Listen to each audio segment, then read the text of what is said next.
open you, I don't know what, machine tools. Then I hit plot. And there's the graph.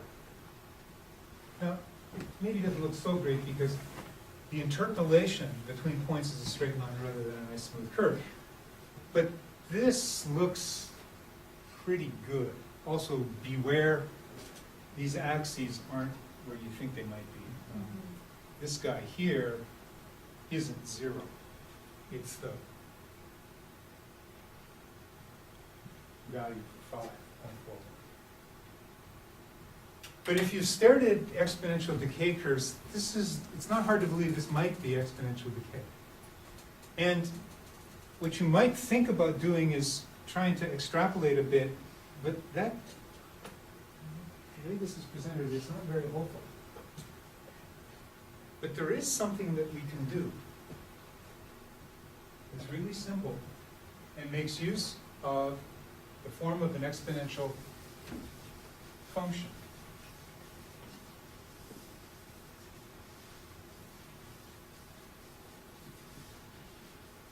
So,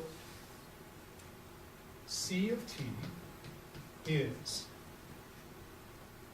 exponential function always looks like some constant e to the minus kt. Where k is a positive number, this is exponential decay, t is the input variable, c is the concentration. Now, I'm not so confident about being able to guess at the exponential curve accurately enough to come up with a description of the function, but I do know about logs and exponentials. What happens if I take the log of both sides? Isn't that what I get? What do I get? Doesn't your ego away? Why is that? Yeah, it goes away, it doesn't even say goodbye. Log C, this, oh, there's 2 C's, I'll make it a, I need another letter. Give me a letter. What? A? A? Okay. Log A, C,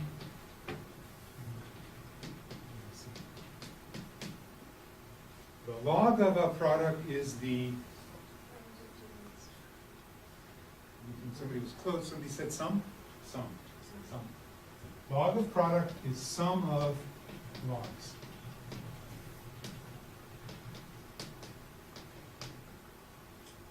Log of e to the is get rid of the e and get rid of the log. They're inverse functions to each other. Log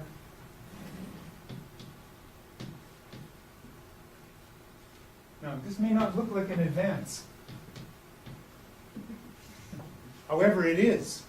Because if I just change letters, you'll know exactly what this is, the graph, what this is, what kind of function this is. Y equals mx plus b.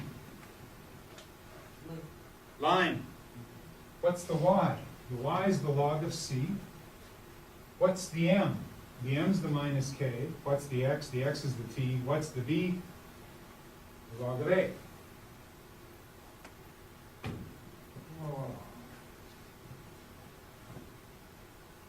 Rather than doing it by hand, this has the option of a logarithmic scale for the y variable. That's like taking the log of the concentration. So I click on logarithmic scale, plot graph. Now, I admit it, I cooked the data. If you've got real data from a real experiment, and you wanted to, and you did this, you'd be hoping for a line. Right? So, I know that my concentration is given by an exponential function. Therefore, math tells me the log is given by a linear function, a line. So if I take the log of the y and draw this, I should get a line. With real experimental data, it will never look this good. But this is a pretty nice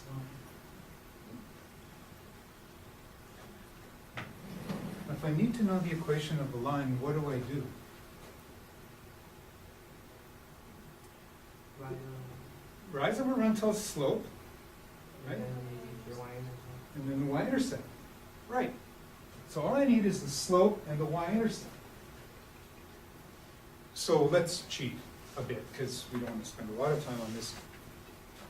I'm just going to take a couple of well-chosen points to give myself the rise over the run.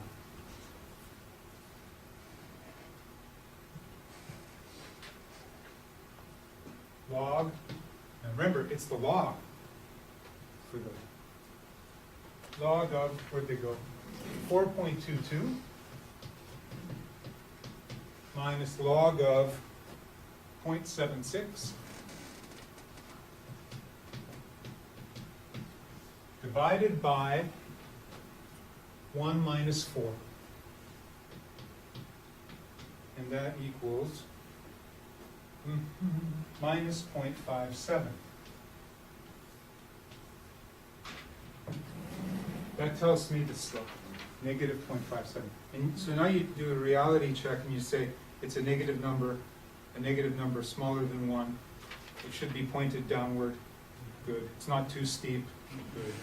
You have to be careful, these are screwy axes. Now you've got the slope, and you already mentioned y-intercept. Luckily, it was given to us to begin with, the y-intercept. It's the log, well, that's a 7 point whatever up there, but the log of it. So, here's the equation.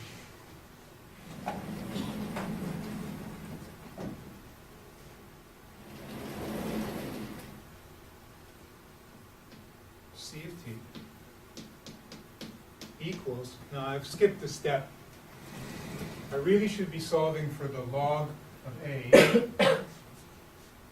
but it will turn out that the log of A will give me an A, which is what I'm really after, that's equal to the initial value, 7 points.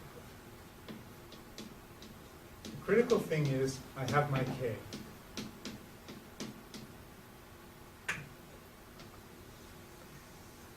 So by doing the transformation, by taking the logs, you end up being able to stare at a line and figuring out the critical thing that you need, namely the K, from looking at the line. And as I said, in a real experiment, if you were doing this, and you may well do this in a physics experiment, I'm not sure in a biology experiment, it depends on the class, but you could be fitting a line to a bunch of data points just by hand, with a ruler, looking and seeing what's a good fit. Or you might run some software, which, of course, is available. It's not secret. Least squares, it's called.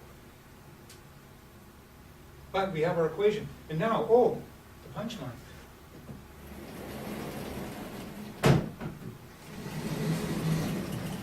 How do we find when it hits 0.25?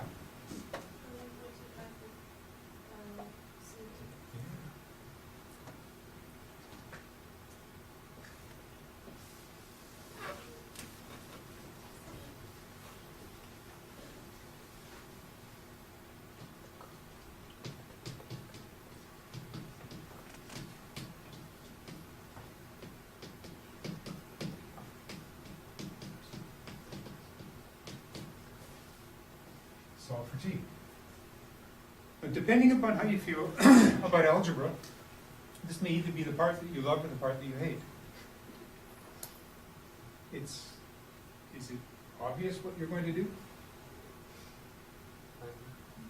Kind of. Semi-obvious?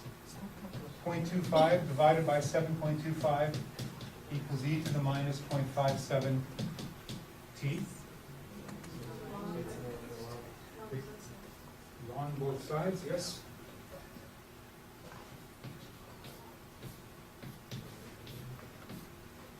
So this is the log of e to the is to the,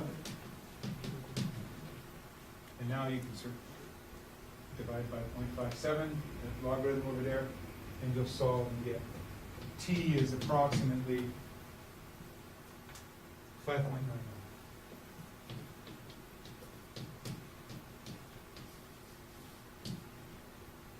So if you guessed 6, you wouldn't be far off. Another thing, I'll also, here's a very simple to use plotter.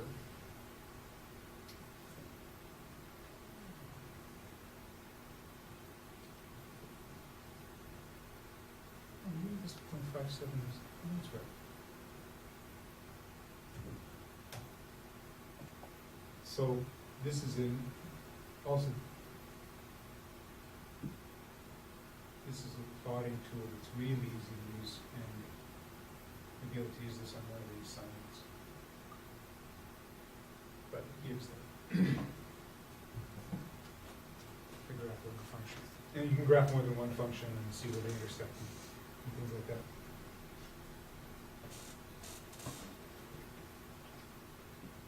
So,